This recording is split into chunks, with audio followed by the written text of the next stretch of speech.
اللہ تعالیٰ جل جلالہ کے فضل و کرم، نبی اکرم شفیع معظم صلی اللہ تعالیٰ علیہ وسلم کی نظر عنایت سے عظیم الشان مرکز اسلام جامع مسجد یا رسول اللہ صلی اللہ علیہ وسلم میں اللہ تعالیٰ نے ایک بار پھر حاضری کا موقع عطا فرمایا ہے۔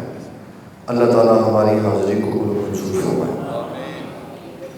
سدا تحسین و احترام کے مستحق ہیں مدرسے، مسجدیں، خانقاہ آباد کرنے والے اور عظیم الشان مرکز اسلام یا رسول اللہ مسجد کا انتظام و انتظام چلانے والے تمام احباب جنہوں نے ہماری معلومات کے لیے، ہماری اصلاح اور تربیت کے لیے عقائد کی مضبوطی اور اعمال کی پختگی کے لیے ان خوبصورت پروگراموں کا انعقاد کیا۔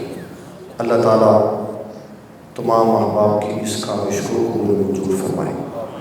انشاءاللہ تعالیٰ جس طرح مجھے حکم فرمایا گیا ہے 11 بجے دعا ہوگی، تو اتنے ہی وقت کے اندر اپنی بات کو مکمل کروں گا۔ حضور صلی اللہ تعالیٰ علیہ وسلم کی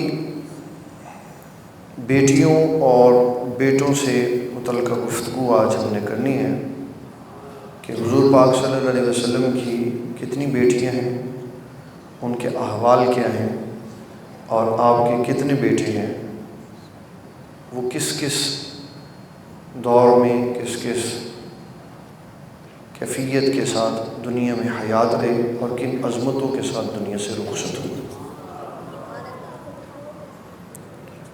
یہ مضمون اس لیے بڑی اہمیت کا حامل ہے کہ ایک خاص نقطہ نظر محرم الحرام میں جب ذکر اہل بیت کرتا ہے تو صرف حضور صلی اللہ تعالیٰ علیہ وسلم کی ایک ہی شہزادی سیدہ فاطمۃ الزہرا اور آپ کے 2 شہزادے حضرت امام حسن اور امام حسین کا ذکر ہوتا، باقی نہ حضور پاک صلی اللہ علیہ وسلم کی کوئی بیٹی نظر آتی، نہ آپ کی کوئی نواسی نظر آتی ہے، نہ آپ کا کوئی نواسا نظر آتا۔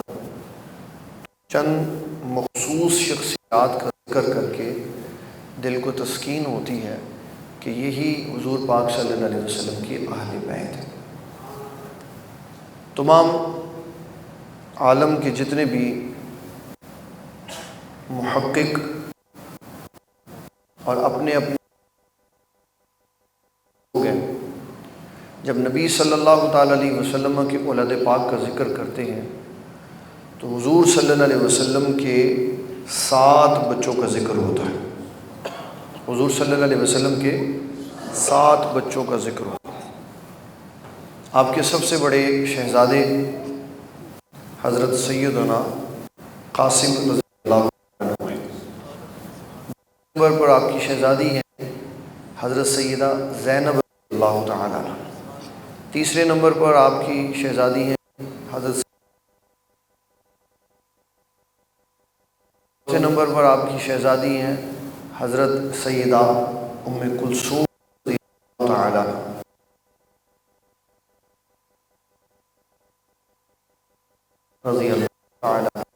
چھٹے نمبر پر آپ کے شہزادے،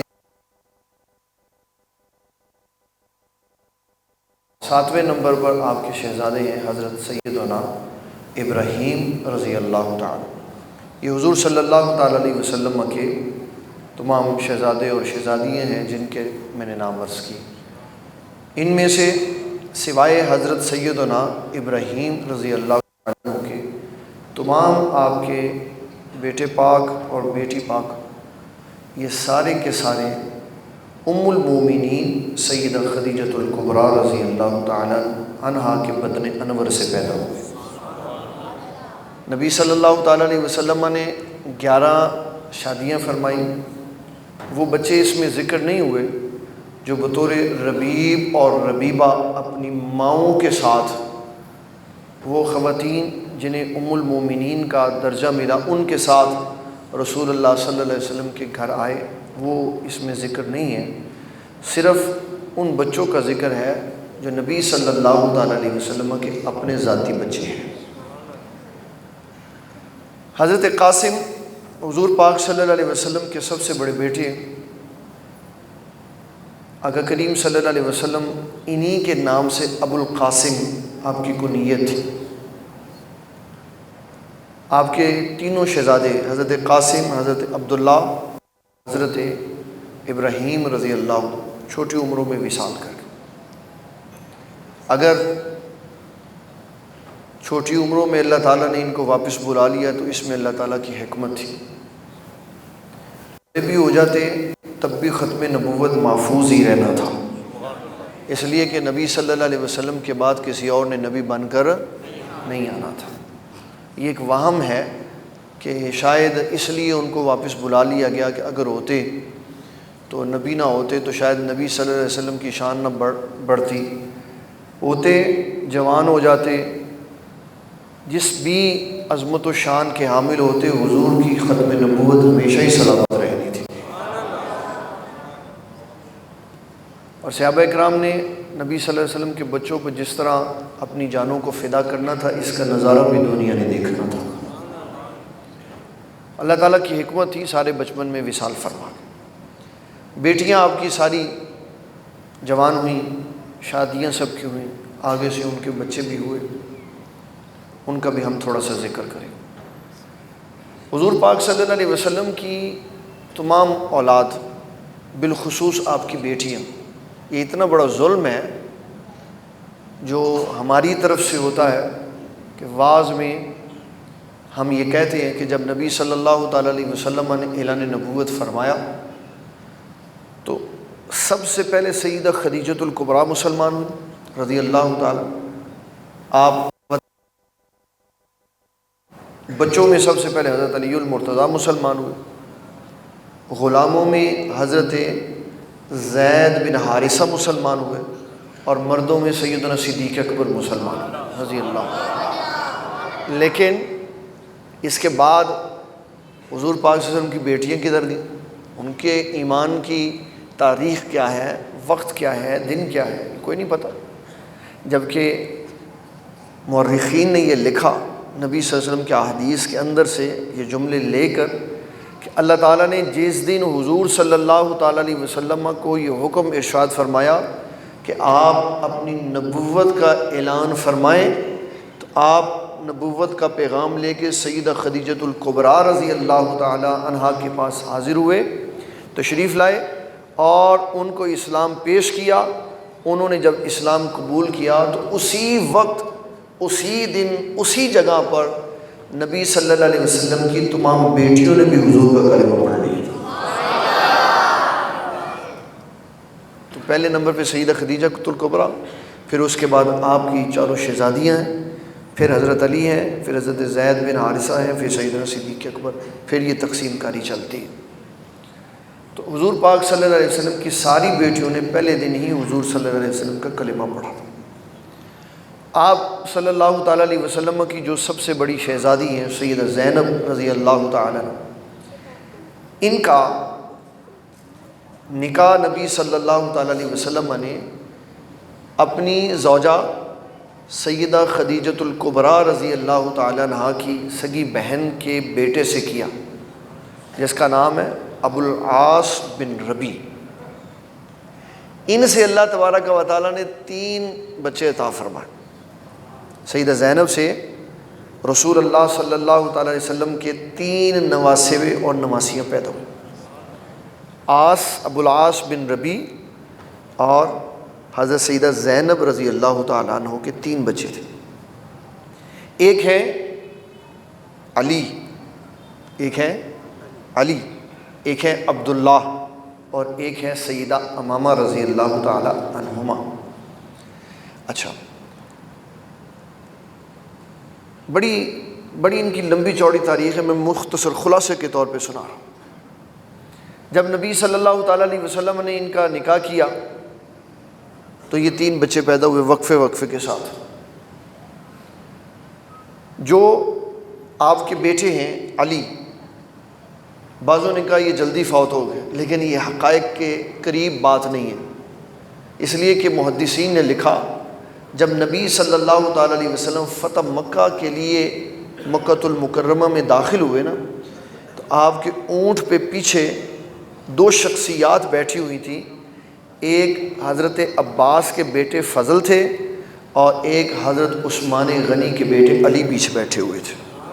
تو اس کا مطلب ہے کہ یہ بچپن میں ہی فوت نہیں ہوئے، بلکہ انہوں نے اتنی زندگی پائی کہ فتح مکہ کا منظر انہوں نے دیکھا ہے۔ آقا کریم صلی اللہ علیہ وسلم نے جس سے اپنی بیٹی کا نکاح کیا، ابو العاص بن ربیع سے، جس طرح نبی صلی اللہ تعالیٰ علیہ وسلم اعلان نبوت سے پہلے صادق اور امین مشہور تھے، اسی طرح سیدہ خدیجۃ الکبریٰ کی ہمشیرہ کا بیٹا ابو العاص بن ربیع یہ بھی صادق اور امین مشہور تھا اپنی صداقت اور دیانت کی وجہ سے، لیکن اسلام قبول نہیں کیا، اسلام اس نے قبول نہیں کیا۔ حضور صلی اللہ تعالیٰ علیہ وسلم کی شہزادی ان کے گھر پہ رہی۔ جب بدر کا معرکہ ہوا، یہ قیدی بن کے مدینۃ المنورہ میں آئے، تو نبی صلی اللہ تعالیٰ علیہ وسلم نے فرمایا کہ جس نے تاوان ادا کر کے جانا ہے وہ جا سکتا۔ تو سیدہ زینب رضی اللہ تعالیٰ عنہا نے اپنے دیور کو پیسے دے کر اور وہ ہار دے کے بھیجا جو سیدہ خدیجۃ الکبریٰ رضی اللہ تعالیٰ عنہا نے اپنی بیٹی کو اپنی نشانی کے طور پہ دیا تھا۔ سامان آ گیا، نبی صلی اللہ علیہ وسلم نے جب وہ ہار دیکھا تو آپ صلی اللہ علیہ وسلم کو سیدہ خدیجہ کی یاد آئی اور آنکھوں سے آنسو بہنا شروع ہو گئے۔ آپ نے صحابہ سے کہا کہ اگر تم پسند کرو تو تاوان لے کے چھوڑ دو، اور اگر خیال کرو تو اس کو ویسے ہی چھوڑ دو۔ ان سے کہا، وہ اس وقت مسلمان نہیں ہوئے تھے بھی، ابو العاص بن ربیع، آقا کریم صلی اللہ علیہ وسلم نے فرمایا ہم آپ کو اس شرط پہ چھوڑیں گے کہ آپ واپسی جا کر سیدہ زینب کو مکہ سے مدینہ بھیج دیں گے، اب اس کے بعد آپ کو ان سے کوئی تعلق نہیں ہے، بس ختم ہو گئی بات۔ بڑا موقع دیا ہم نے کہ شاید آپ اسلام لیں لیکن آپ نہیں لائے، تو اب اس کے بعد ہماری بیٹی آپ کے گھر نہیں رہی۔ اس نے وعدہ کیا کہ میں جا کے سیدہ زینب کو بھیج دوں۔ نبی صلی اللہ تعالیٰ علیہ وسلم نے سارا پروگرام سیٹ کیا اور حضرت زید بن حارثہ اور حضرت بلال رضی اللہ تعالیٰ عنہ کو بھیجا کہ مقام یاجج پہ چلے جائیں، حضرت سیدہ زینب کو وہاں تک لے آئیں گے مکہ والے، وہاں سے آپ نے لے کے آنا۔ سارے چلے گئے۔ سیدہ زینب کو جب آپ کے سسر اور دیور نے مکہ سے نکالا تو قریش کو بڑی تکلیف ہوئی کہ ایک تو بدر میں ہمارا منہ کالا ہو چکا ہے، اور دوسرا دن دناتے ہوئے نبی صلی اللہ علیہ وسلم کی بیٹی کو یہاں سے لے کے جایا جا رہا ہے، تو اس سے بڑی اور کیا ذلت ہو۔ انہوں نے اس سواری پہ حملہ کر دیا جس پہ سیدہ زینب رضی اللہ تعالیٰ عنہ بیٹھی ہوئی تھی، جس سے بڑی شدید زخمی ہوئی آپ۔ ابو سفیان نے بیچ میں معاملہ پھر صحیح کروایا، کہا ابو العاص بن ربیع کے بھائی سے یہ کہا کہ دیکھو اس طرح اگر تم لے جاؤ گے تو ہماری قریش کی سب کی ناک کٹ جائے گی، اب سیدہ زخمی ہیں، ان کو یہاں رہنے دو، میں ان کو واپس لے جاؤں گا اور مشرکین مکہ کا غصہ ٹھنڈا کروں گا، ان کو کہوں گا دیکھو ہم نے جانے نہیں دیا، تو سیدہ زینب واپس آ جائیں گی۔ چند دن کے بعد جب ان کی صحت بحال ہوگی تو رات کے وقت میں ان کو یہاں مکہ سے مدینہ بھیج دیں گے تاکہ ان کی بات بھی رہ جائے اور ہماری بات بھی رہ جائے۔ آپ کی حضرت ابو سفیان اس وقت مسلمان نہیں تھے، آپ کی بات ابو العاص بن ربیع کے بھائی نے مان لی، سیدہ واپس چلی گئی۔ جب چند دن گزرے تو رات کے وقت میں مقام یاجج پر لے کر جب سیدہ زینب رضی اللہ تعالیٰ عنہ کو آپ کا دیور اور خاندان والے آئے تو کمال ہے نبی صلی اللہ علیہ وسلم کے صحابہ کی، آپ نے جن دو جوانوں کو بھیجا ہوا تھا، ایک حضور پاک صلی اللہ علیہ وسلم کے منہ بولے بیٹے تھے اور ایک حضور پاک صلی اللہ علیہ وسلم کے خادم حضرت بلال حبشی تھے۔ کتنے دن گزر گئے، آپ نے فرمایا مقام یاجج پہ میری بیٹی آئے گی تو اس کو لے کے آنا، تو ایک دن نہیں آئی تو واپس نہیں گئے، 2 دن نہیں آئی تو واپس نہیں گئے، جب تک سیدہ زینب نہیں آئی وہ دونوں اللہ کے شیر وہاں پہ کھڑے ہوئے۔ حضور نے جو ڈیوٹی دی ہے اس کو پورا کر کے ساتھ لے کے جائیں۔ پھر ان کو لے کے نبی صلی اللہ علیہ وسلم کی بارگاہ میں گئے۔ کچھ دنوں کے بعد ابو العاص بن ربیع نے شام کی طرف جانے کے لیے قافلہ تیار کیا ساز و سامان بیچنے کا. لوگوں نے بڑا پیسہ دیا، ہمارا یہ سامان دے دینا، یہ بیچ دینا، یہ لے آنا. واپسی پہ مسلمانوں نے مدینہ سے گزرتے ہوئے ان کا سارا سامان چھین لیا. پھر یہ حضرت سیدہ زینب کے پاس گئے، کہنے لگے میرے ساتھ یہ سلوک ہوا ہے، مجھے پناہ بھی دو اور مال بھی لے کے دو. تو سیدہ زینب رضی اللہ تعالیٰ نے فجر کی نماز پہ مسجد کی طرف منہ کر کے یہ کہا کہ میں نے ابو العاص بن ربیع کو پناہ دے دی. آقا کریم صلی اللہ علیہ وسلم نے نماز کا سلام پھیرنے کے بعد فرمایا جو آواز میں نے سنی تم نے بھی سنی؟ جی حضور ہم نے بھی سنی. فرمایا ہم نے پہلے کوئی بات طے نہیں کی ہوئی تھی، یہ اچانک ہوا ہے سارا کچھ. تو جس کو سیدہ زینب نے پناہ دی اب اس کو کچھ نہیں کہا جائے گا. پھر آپ نے سیدہ زینب سے پوچھا کیا معاملہ ہے؟ تو کہا مسلمانوں نے ان کا سامان، کیونکہ یہ غیر مسلم ہے تو لے لیا، اب یہ چاہتے ہیں سامان واپس دو. تو آقا کریم صلی اللہ علیہ وسلم نے صحابہ کو حکم دیا. اتنی دیانت اور شرافت تھی کہ اگر کسی کے پاس اونٹ کی نکیل کے برابر رسی کا ٹکڑا تھا نا تو حضور کے فرمانے پر وہ بھی لا کے واپس رکھ دیا. جب ابو العاص بن ربیع مکہ واپس گئے تو لوگ کہنے لگے ہم نے سنا ہے تم مسلمان ہو گئے. کہنے لگے ہاں میں دل سے مسلمان ہو گیا. تو کہا اعلان کیوں نہیں کرتے؟ اعلان کرو، لوگوں کا سارا مال لے کے چلے جاؤ، کوئی پوچھنے والا نہیں. تو بڑا خوبصورت جملہ ابو العاص بن ربیع نے کہا میں مسلمان ہو گیا یا نہیں ہوا، لیکن میں اسلام کے اندر اپنا پہلا قدم رکھوں لوگوں کا مال ضائع کرتے ہوئے. میں مکہ آیا ہی اس لیے ہوں تاکہ سب کی امانتیں ان کے سپرد کر دوں، اور پھر اس کے بعد میں مکہ والوں کو بتا کے جاؤں گا کہ میں نے رسول اللہ کا کلمہ پڑھ لیا. پھر نبی صلی اللہ تعالیٰ علیہ وسلم کی بارگاہ میں مدینۃ المنورہ میں حاضر ہوئے اور اپنا اسلام بتایا، پیش کیا. تو نبی صلی اللہ علیہ وسلم نے بیٹی سیدہ زینب کی دوبارہ رخصتی فرما دی، ان کے ساتھ بھیج دی. 8 ہجری میں ان کا وصال ہوا.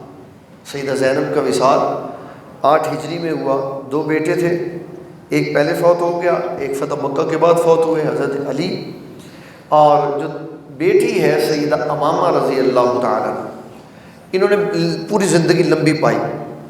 پہلے ان کا نکاح ہوا حضرت علی المرتضیٰ رضی اللہ تعالیٰ عنہ کے ساتھ.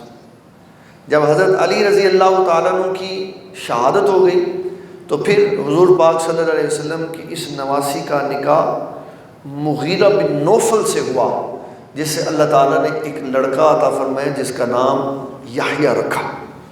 یہ حضور پاک صلی اللہ علیہ وسلم کی بڑی بیٹی اور ان کی ساری اولاد کا ذکر تھا جو میں نے آپ کو سنا. دوسرے نمبر پر حضور پاک صلی اللہ تعالیٰ علیہ وسلم. اچھا ایک بات بیچ میں ایڈ کر دوں تاکہ پتہ چلے کہ اسلام فوت شدہ کے ساتھ کیا سلوک کرتا ہے. 8 ہجری میں ان کا وصال ہوا تو نبی صلی اللہ تعالیٰ علیہ وسلم آپ نے جہاں ان کو غسل دیا جا رہا تھا اس کے پیچھے پردے کے پیچھے کھڑے ہو کے تو ان خواتین کو غسل کی ساری تربیت دی کہ ایسے ایسے غسل دو. پھر جب غسل دے دیا تو فرمایا یہ میری چادر ہے، اس کے اندر سیدہ زینب کو لپیٹ دو. اس کا معنی یہ ہوا کہ نبی صلی اللہ تعالیٰ علیہ وسلم کے تبرکات فوت شدہ کا حصہ بنتے رہے. مختلف قسم کے تبرکات، کسی کو کپڑا ملا، کسی کو نبی صلی اللہ علیہ وسلم کے بال مبارک ملے، اور کسی کو اپنی آنکھوں پہ سجانے کے لیے حضور صلی اللہ علیہ وسلم کے ناخن مبارک بھی ملے، قبر میں ساتھ گئے. تو نبی صلی اللہ علیہ وسلم نے ان کی قبر میں اتر کر خود ان کو وہاں رکھا، اور جب آپ قبر میں اترے تو آپ بڑے غمگین تھے، لیکن جب آپ باہر قبر سے باہر تشریف لائے تو آپ کے چہرے پہ اطمینان تھا. تو صحابہ نے پوچھا حضور جب اندر گئے تھے تو پریشان تھے، جب باہر تشریف لائے تو بڑے مطمئن تھے. تو فرمایا میں اپنی بیٹی کے بارے میں فکر مند تھا کہ یہ قبر میں جائے گی تو قبر کیا معاملات طے کرے گی اس کے ساتھ. تو اللہ تعالیٰ جل جلالہ نے پھر مجھے نوید خوشی سنائی. فرمایا میرے حبیب یہ آپ کی شہزادی ہے، قبر میں اس کے ساتھ حسن سلوک ہوگا.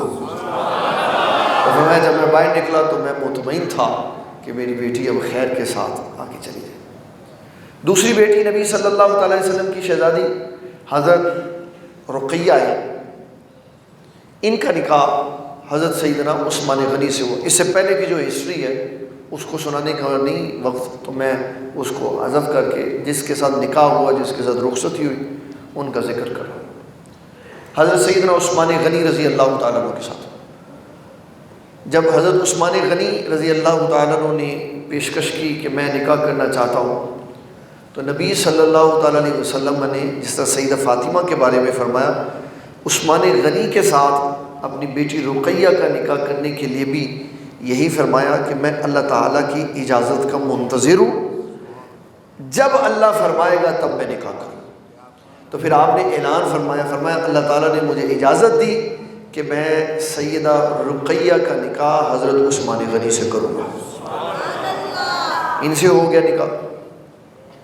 لوگوں نے حضرت عثمان غنی کے ساتھ مشرکین مکہ نے برا سلوک کیا، حالات بڑے سخت گمبھیر ہو گئے، تو نبی صلی اللہ علیہ وسلم نے ان کو اجازت عطا فرمائی، آپ حبشہ کی طرف ہجرت فرمائیں۔ اور جب آپ حبشہ کی طرف ہجرت فرما کے جا رہے تھے تو نبی صلی اللہ علیہ وسلم نے فرمایا حضرت نوح علیہ السلام کے بعد یہ پہلے دو میاں بیوی ہیں جنہوں نے اپنے کنبے سمیت اللہ کے لیے ہجرت فرمائی ہے۔ دو ہجرتوں والے ہیں حضرت عثمان غنی، ذو ہجرتین کہتے ہیں، ایک حبشہ کی طرف اور دوسرا مدینۃ المنورہ کی طرف۔ بعضوں نے کہا حبشہ سے ادھر چلے گئے، بعضوں نے کہا نہیں، حبشہ سے واپسی مکۃ المکرمہ آئے۔ پھر جب نبی صلی اللہ تعالیٰ علیہ وسلم نے مدینہ شریف جانے کا ارادہ فرمایا تو پھر یہ مدینۃ المنورہ میں گئے۔ یہ حضور پاک صلی اللہ علیہ وسلم کی دوسری شہزادی ہے، حضرت عثمان غنی سے بیائی گئی۔ ان سے ایک بیٹا اللہ تعالیٰ نے عطا فرمایا، اس کا نام بھی عبداللہ۔ 6 سال اس نے عمر پائی، اور مرغ کی چونچ آنکھ میں لگ جانے کی وجہ سے ان کی وفات واقع ہوئی، آنکھ زخمی ہو گئی، وہ زخم ٹھیک نہ ہوا، تو یہ ایک بیٹا حضرت سیدہ رقیہ کا وصال فرما۔ بدر کے مقام پر جب نبی صلی اللہ تعالیٰ علیہ وسلم نے پہلے غزوہ کے لیے تشریف لے کے جانا تھا تو سیدہ رقیہ رضی اللہ تعالیٰ عنہ بیمار تھی۔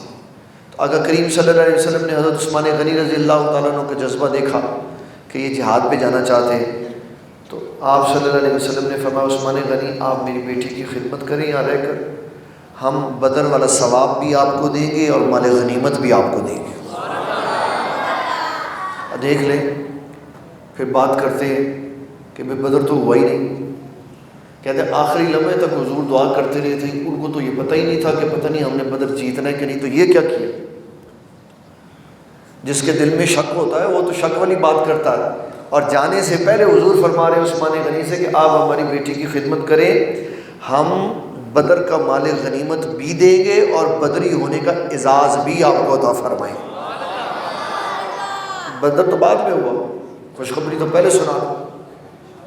حضرت زید بن حارثہ کو بھیجا، جب بدر فتح ہو گیا آپ نے فرمایا جاؤ عثمان غنی کو اطلاع دے کے آؤ کہ اللہ تعالیٰ نے بدر میں فتح عطا فرمائی۔ تو جب آپ آئے مدینۃ المنورہ میں داخل ہوئے تو حضرت عثمان غنی سیدہ رقیہ کی تدفین کر کے باہر آ رہے تھے۔ ایک طرف خوشی تھی، ایک طرف غم تھا۔ تو انہوں نے خوشخبری سنائی کہ بدر فتح ہو گیا، انہوں نے غم کی خبر سنائی حضور صلی اللہ علیہ وسلم کی صاحبزادی وصال کر۔ پھر اس کے بعد غمگین رہے کہ خاندان نبوت سے جو میرا سلسلہ جڑا ہوا تھا وہ ختم ہو گیا۔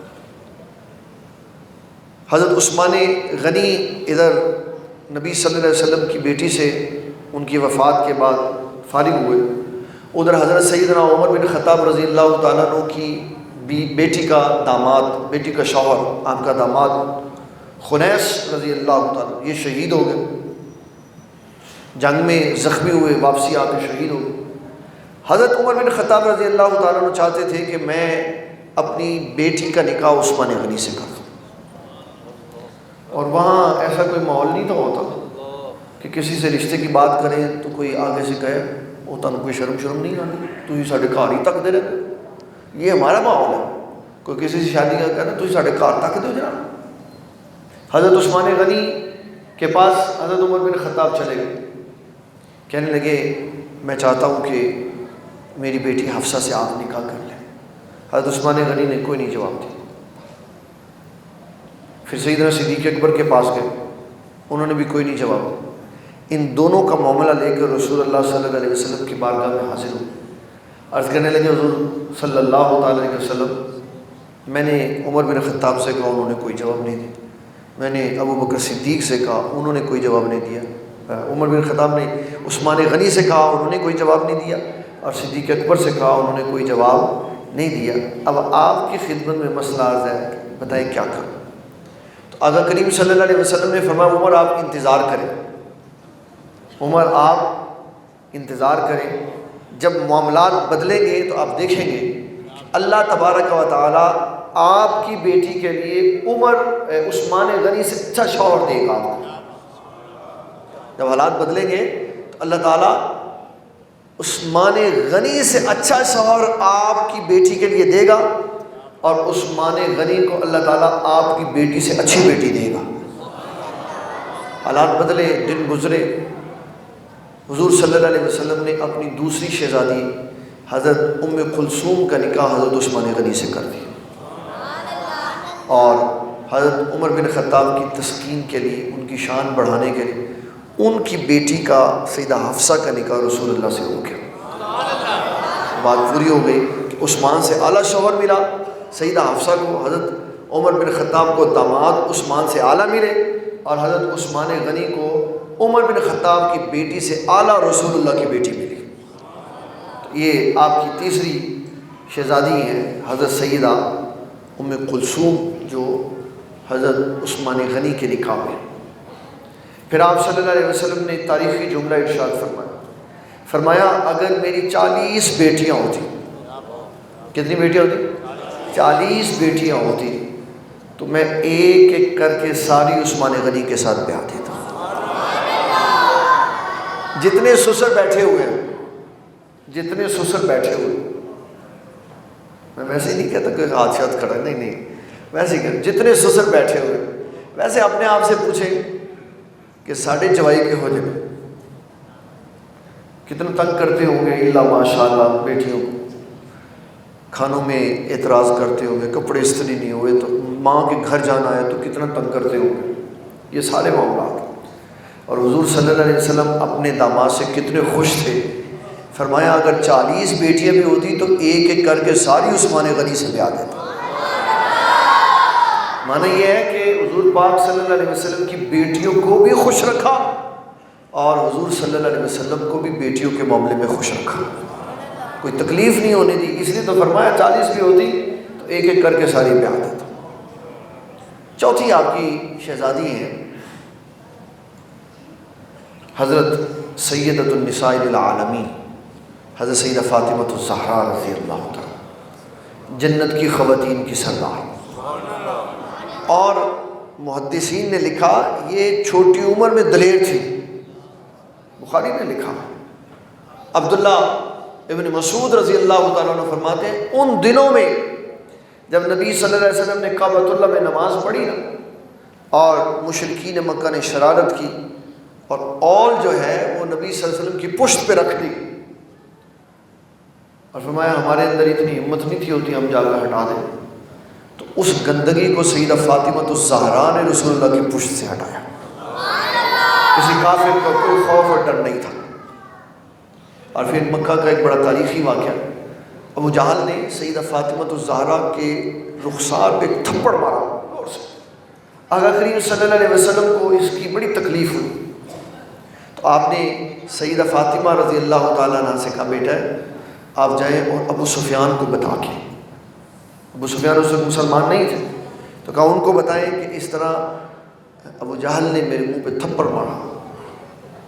تو خاندانی غیرت کی وجہ سے ابو سفیان نے سیدہ فاطمہ کو کندھے پہ بٹھایا، کہا چلو میرے ساتھ، اور کمان حضرت ابو سفیان جو اس وقت مسلمان نہیں تھے ابو جہل کے سر پہ ماری، اس کا خون سر سے نکالا، اور سیدہ فاطمہ کو قریب کر کے کہا بیٹے جتنا دل کرتے اس کے منہ پہ تھپڑ مار۔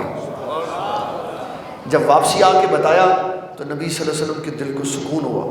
تو محدثین اور علماء کہتے ہیں یہ جو ابو سفیان نے رسول اللہ کے دل کو تسکین پہنچائی نا سیدہ فاطمہ کی وجہ سے، اس کی وجہ سے اللہ تبارک و تعالیٰ نے ابو سفیان کو ایمان کی دولت عطا فرمائی۔ سیدہ فاطمہ کی انہوں نے طرفداری کی۔ اور حضور صلی اللہ تعالیٰ علیہ وسلم نے جب ان کا نکاح فرمانا تھا تو کئی رشتے آئے، کئی پیغامات آئے، بڑے بڑے جلیل القدر صحابہ نے خدمت کے لیے گزارش کی، تو فرمایا ہم اللہ کے فیصلے کے منتظر۔ سیدہ زینب کا نکاح کیونکہ حضور پاک سے اعلان نبوت سے پہلے ہوا تھا، اس لیے وہ آپ کے گھر کا فیصلہ تھا، تو ابو العاص بن نبی سے کر دیا۔ سیدہ رقیہ، سیدہ ام کلثوم اور سیدہ فاطمہ رضی اللہ تعالی عنہن، ان تینوں شہزادیوں کا نکاح اللہ کی اجازت پر ہوا، اور جس کے ساتھ اجازت دی اس کے ساتھ نکاح ہوا۔ آپ نے پھر ممبر پہ بیٹھ کے بتایا، آپ نے فرمایا اللہ تعالیٰ نے مجھے اجازت دی ہے کہ میں اس کا نکاح علی المرتضیٰ سے کر دوں۔ یہ بڑا خوبصورت ہے۔ حضور صلی اللہ علیہ وسلم ایک طرف شرم و حیا کا پیکر ہے، ایک طرف غیرت ایمانی کا پیکر ہے، لیکن آقا کریم صلی اللہ علیہ وسلم نے فرمایا میں نے بیٹی سے پوچھا، سیدہ فاطمہ سے پوچھا کہ میں آپ کا نکاح علی المرتضیٰ سے کر دوں؟ تو جو باپ بیٹیوں سے نہیں پوچھتے وہ کہتے نہیں جی حکم باپ کا چلتا ہے، تو وہ رسول اللہ کی سیرت تو پڑھ لیں۔ آپ نے تو پوچھا بیٹی سے بیٹے جان میں آپ کا نکاح کر دوں؟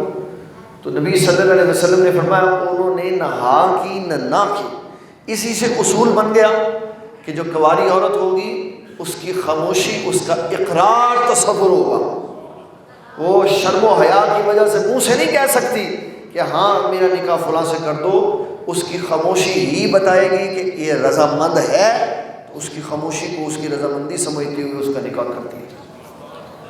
اور پھر بڑا خوبصورت منظر تھا کہ آقا کریم صلی اللہ علیہ وسلم نے حضرت علی رضی اللہ تعالیٰ عنہ سے کہا کہ آپ تیاری کریں۔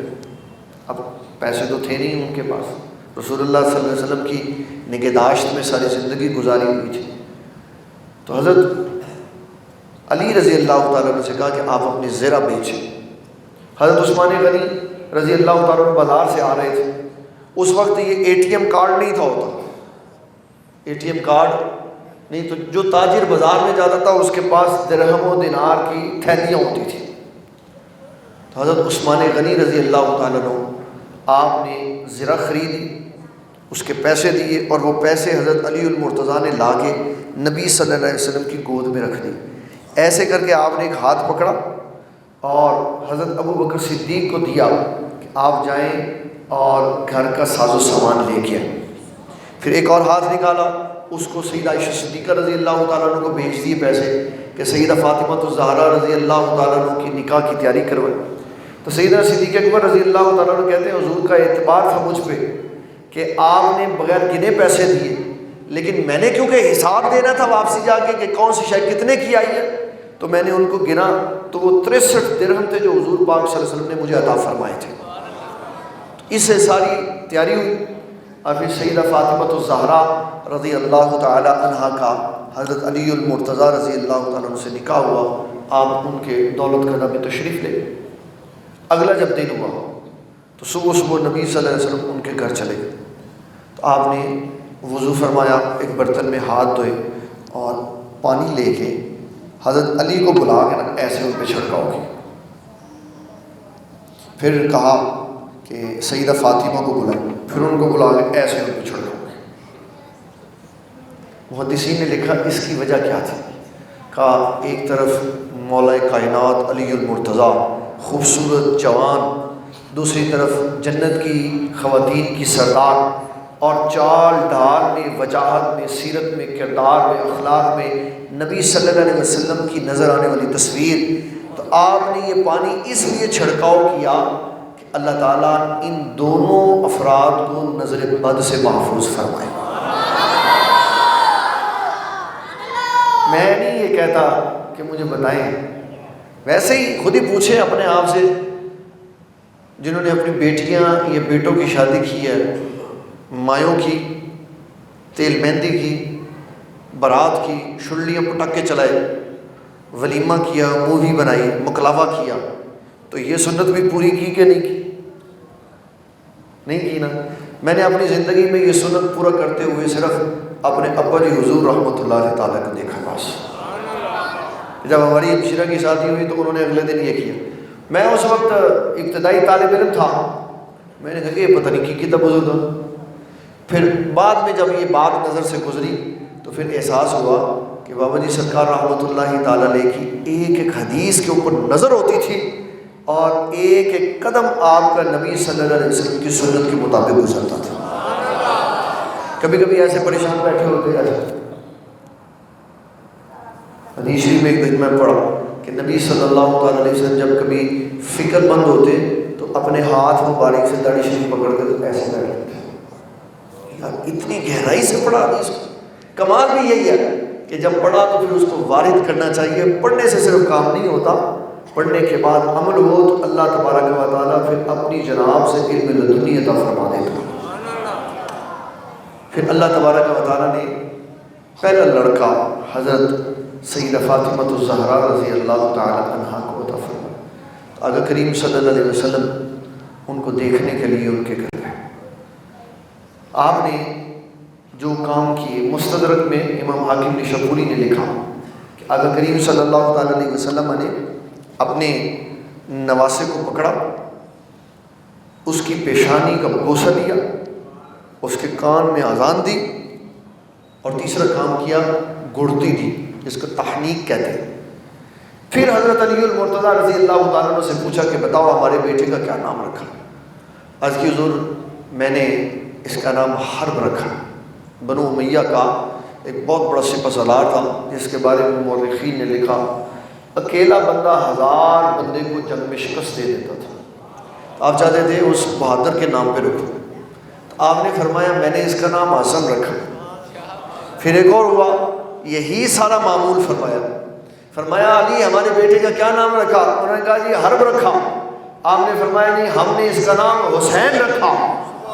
پھر ایک تیسرا لڑکا پیدا ہوا، نبی صلی اللہ علیہ وسلم نے فرمایا علی ہمارے بیٹے کا کیا نام رکھا؟ کہا حرب رکھا۔ فرمایا نہیں ہم نے اس کا نام محسن رکھا۔ 3 بار حرب نام رکھنے کی کوشش کی، 3 بار نہیں حضور پاک نے رکھنے دیا۔ اس کے بعد 18 بیٹے حضرت علی المرتضیٰ کے ہوئے، ایک کا نام بھی حرب نہیں رکھا کہ جب رسول اللہ نے رد فرما دیا تو ہم نے بھی رد فرما دیا۔ مختلف نام رکھے، خوبصورت نام رکھے۔ تو حضور صلی اللہ علیہ وسلم نے ان کے ساتھ جو محبت کی ہے، ان کے ساتھ جو پیار اور حسن سلوک کیا ہے، تاریخ بڑی لیکن جب اہل بیت کا ذکر ہوتا ہے نا تو بڑی سخت ڈنڈی ماری جاتی ہے، اور جو عوام الناس ہوتی ہے ان کو یہ سمجھ آتا ہے کہ شاید 2 ہی بندے اہل بیت میں تھے۔ امام بخاری رحمۃ اللہ تعالیٰ علیہ نے بخاری بیٹے خاموش، امام بخاری رحمۃ اللہ تعالیٰ علیہ نے بخاری شریف میں سیدہ زینب رضی اللہ تعالیٰ عنہ کی صاحبزادی سیدہ امامہ کا ذکر کیا۔ فرمایا یہ تو حسن و حسین تو مدینہ میں جا کے پیدا ہوئے نا، یہ آپ کی جو نواسی ہے یہ مکۃ المکرمہ میں پیدا ہوئی، ابھی نماز تازہ فرض ہوئی تھی، تو کرول کرتے ہوئے نا نماز میں حضور صلی اللہ علیہ وسلم نوافل پڑھے ہوتے تو یہ آ جاتے، تو آقا کریم صلی اللہ علیہ وسلم نماز ہی میں اٹھا کے کندھے پہ بٹھا لیتے تھے۔ پھر جب آپ نے رکوع میں جانا ہوتا تو پھر ان کو اتار کے نیچے ساتھ بٹھا دیتے کہ کہیں یہ نہ ہو کہ میں رکوع میں جاؤں تو بیٹی گر جائے، اور جب اگلی رکعت میں کھڑے ہوتے تو پھر اٹھا کے کندھے پہ بٹھا لیتے تھے۔ تو حسن و حسین نبی صلی اللہ علیہ وسلم کے نواسے ہیں، لیکن یہ بڑی نواسی ہے، جو بڑا ہوتا ہے اس کو پیار زیادہ ملتا ہے۔ امام حسن اور امام حسین کو پیار ان کی جگہ پہ ملا، اور سب سے نرالا اس لیے ملا کہ جو پہلے پیدا ہوئے تھے ان میں سے کچھ وصال کر گئے اور بیٹیاں بھی وصال کر گئیں اور خاندان میں کمی آ گئی۔ یہ افراد موجود تھے تو پھر ساری توجہ کا مرکز رسول اللہ صلی اللہ علیہ وسلم نے ان کو بنا دیا۔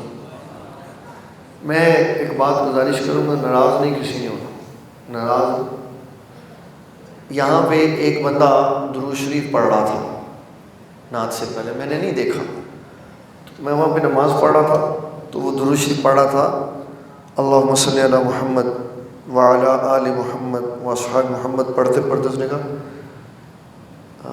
سیدنا زینب، سیدنا حسن، سیدنا حسین، حضرت سیدہ فاطمہ الزہرا رضی اللہ تعالیٰ عنہ کے 2 بیٹوں اور 1 بیٹی پر اس نے درود پڑھا، 2 بیٹوں پر اور 1 بیٹی پر درود پڑھا۔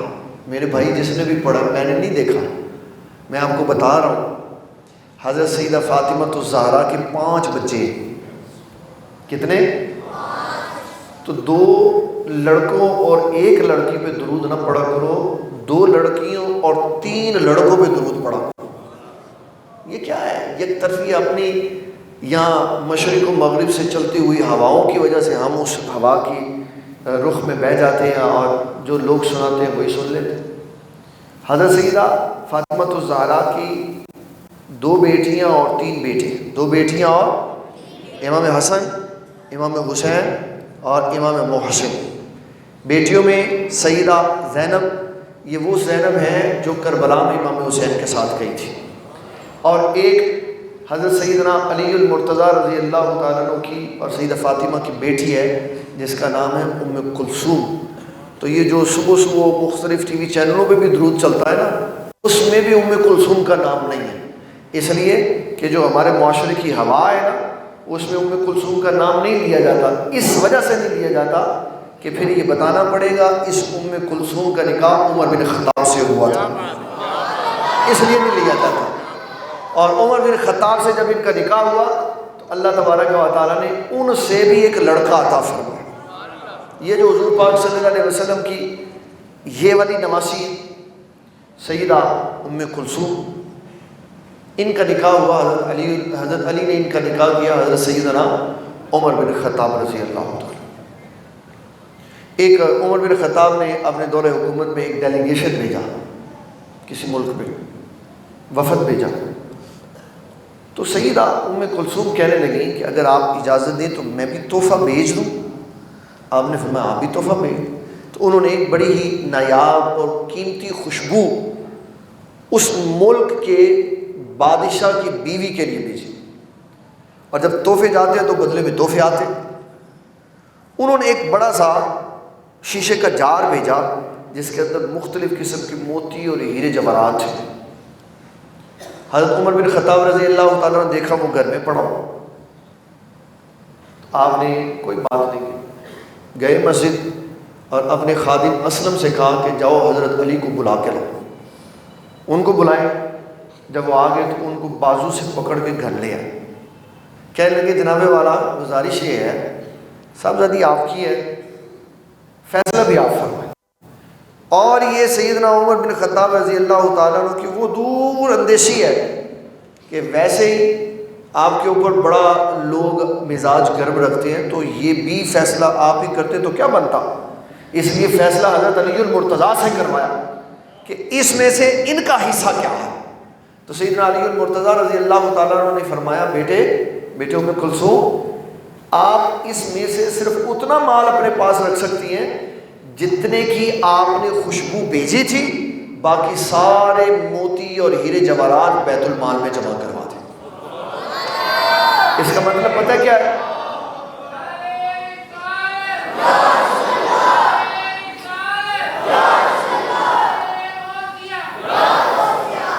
اس کا مطلب پتہ کیا ہے کہ جو عہدوں پہ تحفے ملتے ہیں نا، وہ لوگوں کے نہیں ہوتے، وہ حکومت وقت اور بیت المال کے ہوتے۔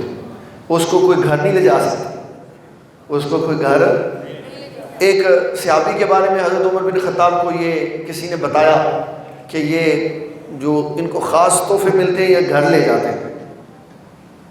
آپ نے گورنر تھا کسی علاقے کا، آپ نے اس کو بلایا، فرمایا میں نے آپ کے بارے میں شکایت سنی، ایسے ہی؟ کہنے لگا نہیں ایسے نہیں ہے، وہ تحفے مجھے ملتے تھے تو میں اس لیے گھر لے جاتا تھا، اگر وہ آپ کی حکومت کو ملتے ہوتے تو میں دے دیتا، وہ تو مجھے ملتے تھے تو میں گھر لے جاتا تھا۔ آپ نے فرمایا میاں صاحب آپ گورنری سے معزول ہیں، اپنے ابا جی کا پیشہ اختیار کریں اور اونٹ چرایا، اونٹ چرانے کے لیے بھیج دیا۔ پھر کتنے دنوں کے بعد اسپیشلی اس کے پاس گئے اور اس سے جا کے پوچھنے کہ بھائی صاحب کوئی تحفہ شفا آیا تحفہ؟ کہا نہیں آیا۔ تو فرمایا پھر سمجھو کہ وہ تحفہ تمہیں نہیں ملتا تھا، تمہارے عہدے کو ملتا تھا۔ کہا حضور سمجھ آ گئی، مجھے سمجھ آ گئی، یہ میں نے اشارے میں ساری بات کہہ دی کہ جو تحفے گھروں میں لے جاتے ہیں اور توشہ خانے کے کیس کھلتے ہیں نا، یہ وہ لوگ ہیں جنہوں نے سیرت فاروق اعظم نہیں پڑھی ہوئی، جنہوں نے اسلام نہیں پڑھا ہوا، یہ سمجھتے ہیں ہم سارے ہی ہمارے ہیں، ہم جو چاہے تحفہ، کروڑ روپے کا تحفہ 1 روپے میں خرید کے چلے جاتے ہیں گھر۔ یہ کتنا بڑا ظلم ہے قوم کا مال۔ ایک حدیث سنا دیتا ہوں تاکہ مزید بات مستحکم ہو جائے۔ ایک بندے کو حضور صلی اللہ تعالیٰ علیہ وسلم نے فرمایا آپ جائیں اور زکوٰۃ کا مال اکٹھا کر کے لے کے چلے گئے۔ آپ کا یہ معمول مبارک ہوتا تھا کہ جب کسی کو ڈیوٹی پہ بھیجتے تو واپسی پہ پوری انکوائری کرتے تھے کہ کیا کیا ہو۔ فرمایا زکوٰۃ کا مال لایا، کہا حضور یہ زکوٰۃ ہے اور یہ اس نے مجھے دیا، یہ اس نے مجھے دیا۔ آپ نے فرمایا اس کو بھی زکوٰۃ میں رکھا۔ اس نے یہ خیال کیا ہوگا شاید میں بات سمجھا نہیں پایا، کہنے لگے، عرض کرنے لگے حضور یہ زکوٰۃ ہے، یہ اس نے مجھے دیا۔ آپ نے پھر اس کو بھی زکوٰۃ میں رکھا۔ تیسری دفعہ کہا کہ حضور یہ اس نے مجھے دیا ہے، یہ زکوٰۃ ہے۔ آپ نے فرمایا اگر آپ گھر میں اپنی امی جان کے ساتھ بستر پہ بیٹھے ہوتے، ان کے پاؤں دبا رہے ہوتے، ان کی خدمت میں مصروف ہوتے تو یہ آپ کو گھر میں آتا؟ کہ نہیں۔ فرمایا یہ آپ کو نہیں ملا، یہ آپ کے عہدے کو ملا ہے، اس نے بیت المال میں جمع کرا۔ پورا دروازہ کھول کے رکھ دیا کہ کسی کو یہ گمان نہیں ہونا چاہیے کہ مجھے کسی سرکاری ڈیلیگیشن سے کوئی تحفہ ملا تو وہ میری پراپرٹی ہے، چاہے دنیا کا جو مرضی وزیر اعظم ہے، وزیر اعظم کے عہدے پہ رہتے ہوئے جو تحفہ ملے گا نا وہ حکومت وقت کے وجہ سے ملے گا اور وہ بیت المال کا حصہ ہو۔ یہ ہے وزراء کا کام۔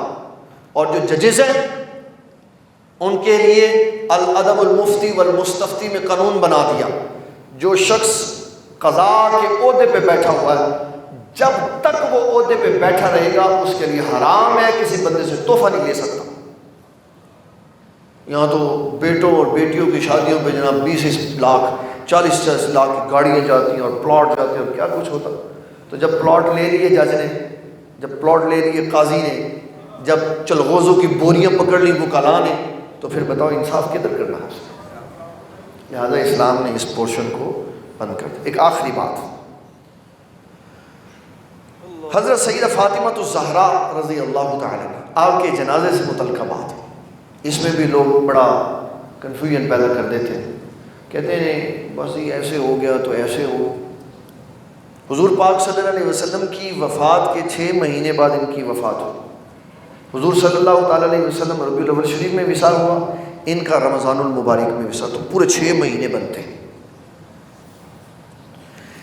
حضور پاک صلی اللہ علیہ وسلم کی تدفین کے بعد جب حضرت انس واپسی آئے تو سیدہ فاطمہ کا گھر پہلے تھا، حضور پاک صلی اللہ علیہ وسلم کا حجرہ شریف بعد میں تھا۔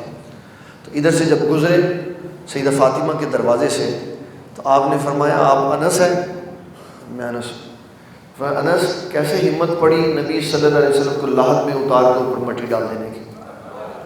غم تھا، نبی صلی اللہ علیہ وسلم کی وفات کا غم تھا، اسی غم میں اندر ہی گل گل کے 6 مہینے کے بعد وصال کر۔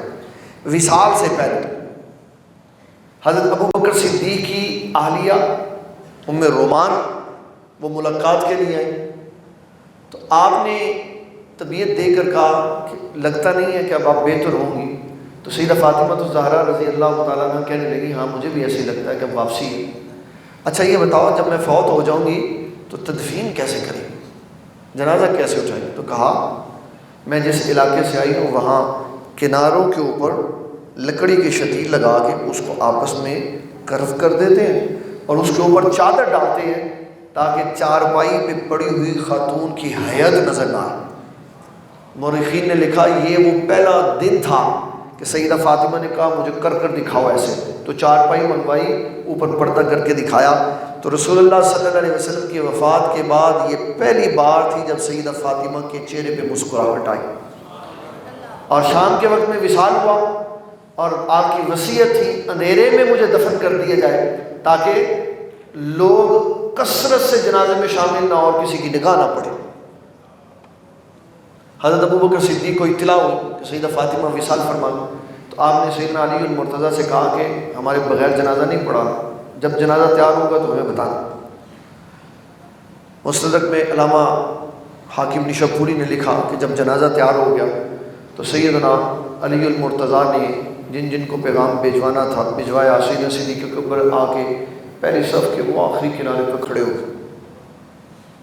جب حضرت علی المرتضیٰ نے دیکھا کہ حضرت سیدنا صدیق اکبر آئے ہوئے تو آپ گئے ان کے پاس اور ان کو بازو سے دست بدستہ عرض کرتے ہوئے بازو سے ہاتھ ڈال کے مصلی پہ لائے، کہا حضور والا، اللہ کے نبی صلی اللہ علیہ وسلم نے آپ کو ہمارا امام بنایا، آپ ہمارے دین کے بھی امام ہیں، ہماری دنیا کے بھی امام ہیں، نماز جنازہ آپ پڑھائیں۔ یہ جو آج فرق پیدا کرنا شروع کر دیا نا لوگوں نے، حضرت ابو بکر صدیق سیاسی خلیفہ تھے اور حضرت علی المرتضیٰ روحانی خلیفہ تھے۔ یہ وہ لوگ ہیں جنہوں نے اپنے اندر سے یہ تحقیقیں کی ہوئی ہیں اور اپنی مرضی کی انہوں نے تقسیم کاری کی ہوئی ہے۔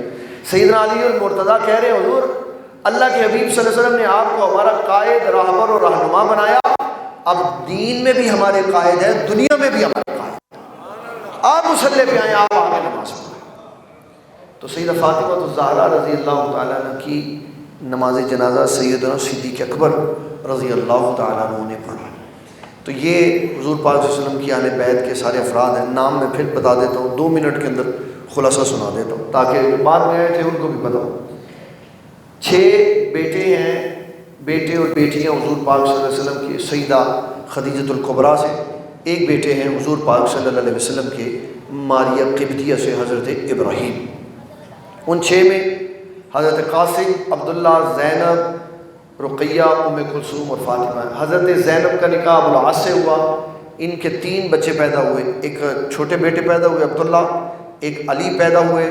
یہ فتح مکہ کے موقع پر نبی صلی اللہ علیہ وسلم کی اونٹنی کے پیچھے بیٹھ کے آئے، اور جو فضل بن عباس بیٹھے ہوئے تھے نا پیچھے، نبی صلی اللہ علیہ وسلم سے ایک خاتون پوچھنے لگی حضور کو مسئلہ پوچھنا ہے، آپ نے پھر بتاؤ، تو آپ نے دیکھا مسئلے کے بعد خاتون کی نگاہ ادھر پیچھے ہے، تو آپ نے ایسے گھوم کے دیکھا تو دیکھا فضل بن عباس اس خاتون کو دیکھ رہے ہیں، بچے تھے چھوٹے، تو آپ نے ایسے کر کے ایسے منہ دوسری طرف کر کے کہا بیٹے بچہ چاہے بڑا ہو چھوٹا ہو غیر محرم عورتوں کو نہیں دیکھتے۔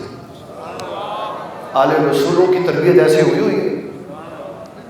آج ہم نے لیپ ٹاپ، کمپیوٹر، ٹیب سب بچوں کے ہاتھوں میں دے دیے کہ منڈے ویکھو، کڑیاں ویکھو، جو تھوڑا دل کرنا ویکھو، ایمان آنکھوں سے بہہ کے نکل جائے اور بالکل صاف ستھرا معاشرہ۔ تو پھر اس کے بعد دوسری حضور پاک صلی اللہ علیہ وسلم کی شہزادی ہیں سیدہ رقیہ۔ سیدہ رقیہ ان سے ایک بیٹے پیدا ہوئے عبداللہ، وہ مرغ کے چونچ لگنے کی وجہ سے شہید ہوئے۔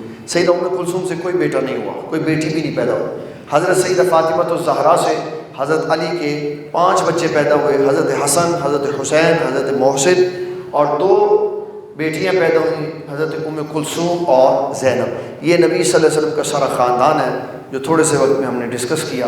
اللہ تعالیٰ ہمیں دین اسلام کا فہم عطا فرمائے۔ وما علینا الا البلاغ المبین۔